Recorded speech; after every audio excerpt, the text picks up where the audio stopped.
want to start out by thanking the Secretary for embarking on this journey.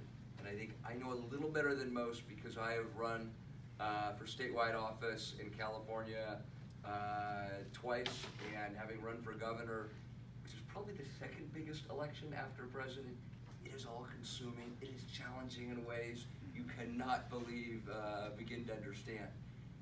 Julian is an extraordinary person. Came from the most fascinating, in some ways challenging, but I think in some ways it made him this extraordinary person he is today. Background, went to Stanford University, Harvard Law School, a meteoric career running what was at the time, I think, the 7th or 8th largest city in the United States, the youngest member of the Obama cabinet, and now one of the very few, double underscore here, younger voices we have in either party. And I think he has the drive, obviously the intellectual abilities, and the thoughtfulness to have a real impact on the election. In order to be the healthiest nation in the 21st century, that we're going to have to change our healthcare system. And of course, y'all have seen that there's a lot of conversation about what that would look like. I think that we can do Medicare for all with an option that allows folks to have a private health insurance plan. I'm also, during the course of this campaign, going to be talking a lot about how we become the fairest nation on earth, right? Reforming our justice system so that no matter what you look like or where you come from, that you're treated the same under the law. And I'm going to be talking about reforming our immigration system. Right? On Father's Day, I was down at McAllen at the Ursula Processing Center, basically one of these centers where they're literally taking parents away from their children. And I thought how much that doesn't reflect who we are as human beings or as Americans. I believe that we can have comprehensive immigration reform in this country. And I expect that on January 20th, 2021, we're going to have a Democratic president, a Democratic Senate, and a Democratic House.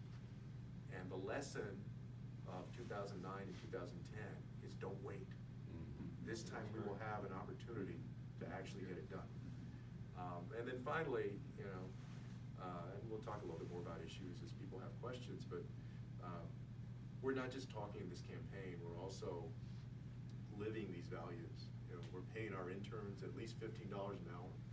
We're not going to have unpaid interns.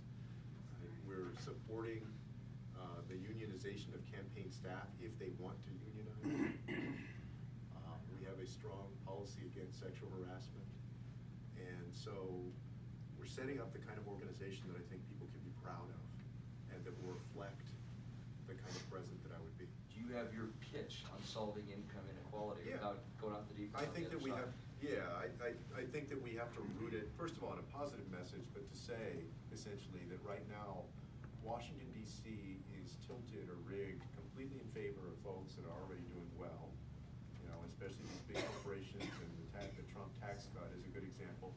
This week, y'all may have seen that the average tax return is $170 less than last year. So people are feeling that. People are seeing that. That's something concrete that, you know, husbands and wives and spouses are talking about at their dinner table. And we have to say, you know what? I am going to rig it in your favor. I'm going to work every single day to make sure that it works for you. And in this campaign, I'm not taking any PAC money. I'm not taking any federal lobbyist money. So you know that when I get out there, you know, sometimes I may agree with you or you may disagree or agree with me, but I'm going to be working for you because I think it's in our country's best interest and not in the best interest of anybody that's giving me money or, you know, trying to grease the system. So I think we got to close. Thank you very much.